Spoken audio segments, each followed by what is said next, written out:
Hello! Today I've come out here to the middle of nowhere in Arizona to look for clay and iron nodules. So come along with me, I'll tell you about it on the way.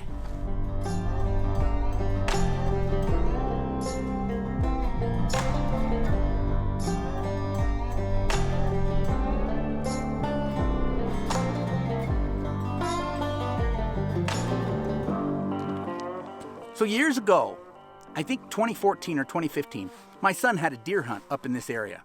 And because he was a miner, I had to accompany him every place he hunted. And so we hiked all over these hills.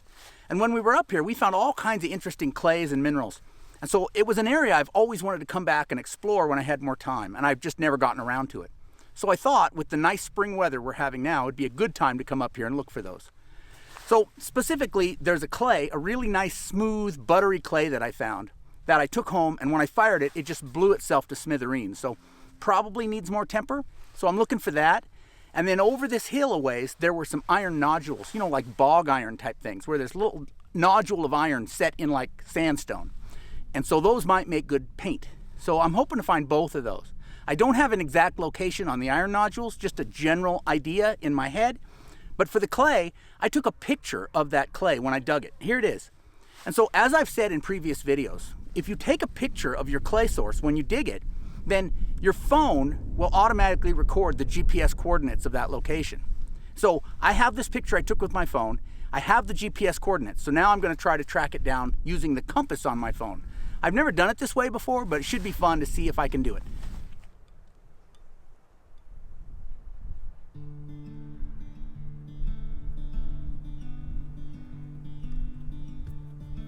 I found that the GPS will get you really close, but it doesn't give you pinpoint accuracy. So even though I was in the right area and I recognized the area, I didn't know exactly where the clay was. So I had to do a little exploring to find the clay I was looking for once I got here.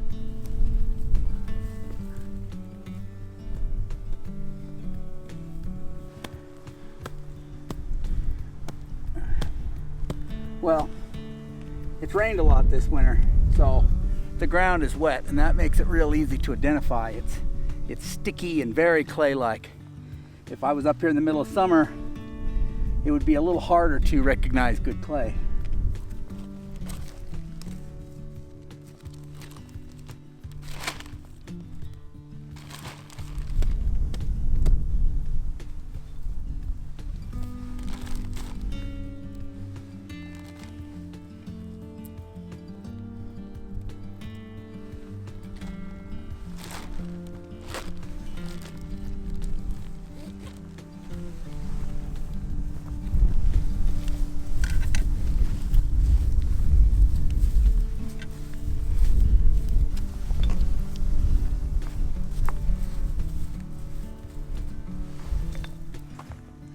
This is an interesting area.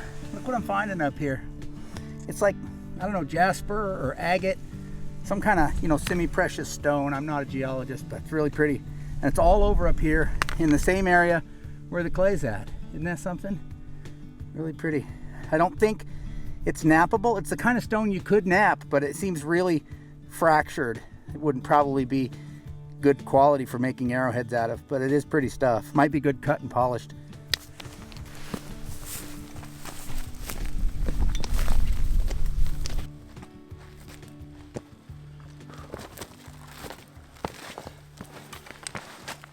That's a steep little hill right there.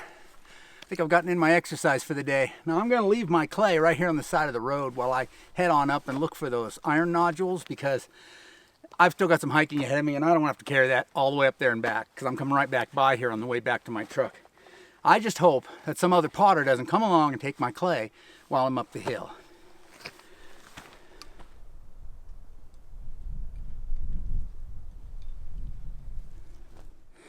You can tell by the cow tracks in here that there's a lot of clay all along here, even up here on the road.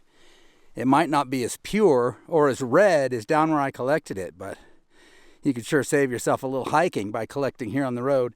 It all has a high clay content. You can tell it's crackled. It's holding onto those tracks real good. Probably needs a little bit of purification is all.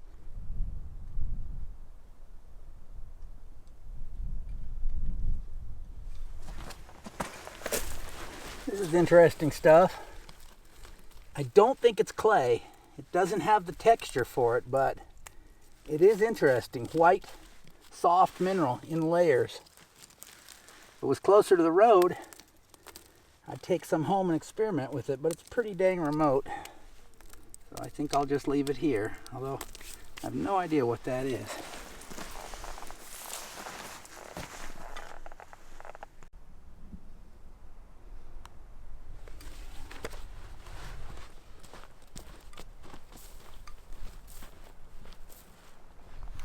Wilderness watering system.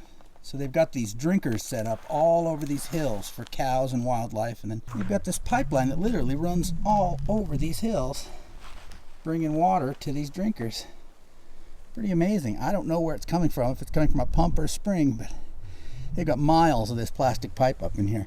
And here, some kind of a junction box where different pipes come together. I don't even know where this one goes. Somewhere else. I've been following this other trunk for miles.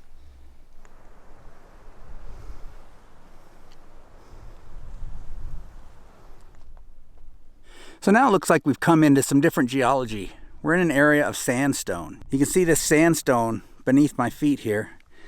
This is what I'm looking for. So those iron nodules I'm looking for will exist in sandstone. So I'm getting close, I think. Look at this little rainbow cactus right here. Isn't that pretty?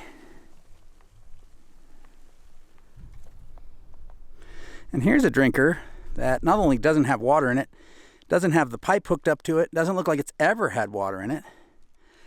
And it's miles from the nearest road. Very strange.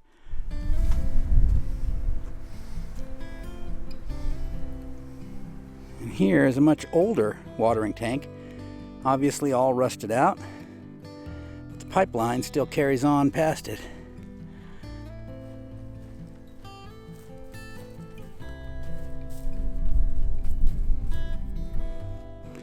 Lots and lots of sandstone, but I haven't found any of those iron nodules that I remember finding years ago.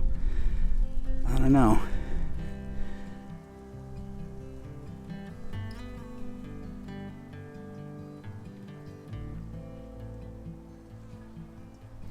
All right, I'm about 99% certain this is the correct hillside. It's certainly covered in sandstone the way I remember, but I cannot find any iron nodules.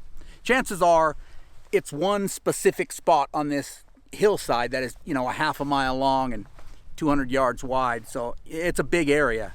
Chances are I wouldn't find it if I spent all day. So I'm going to wrap it up. That I can live without the iron nodules. It just would have been cool to experiment with. But I think, the lesson here is probably that I should have taken a picture of the location of the iron nodules. Then I'd have the GPS coordinates if I'd done the same thing as I did with that clay that I found earlier. So there you have it.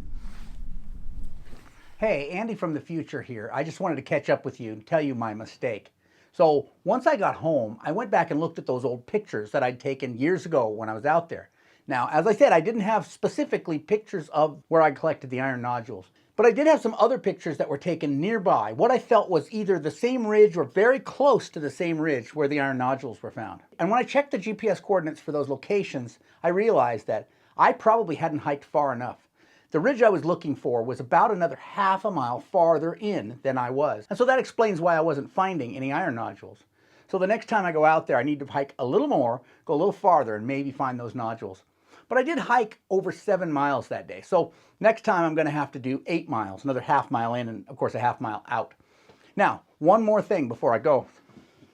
Since I've been home, I took that clay I found and I ground it up and I added 30% temper. Now, remember I told you before when I did this, it had blown itself to bits, and that was using 20% temper. So this time I used 30%, and I fired it this weekend, and it came out great. So it felt like really good clay. I'm really loving this.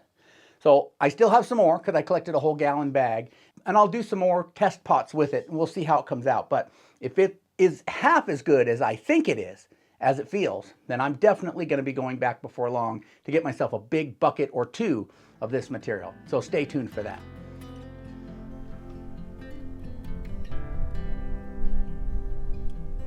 I found some iron nodules like this in Montana last year when I was there.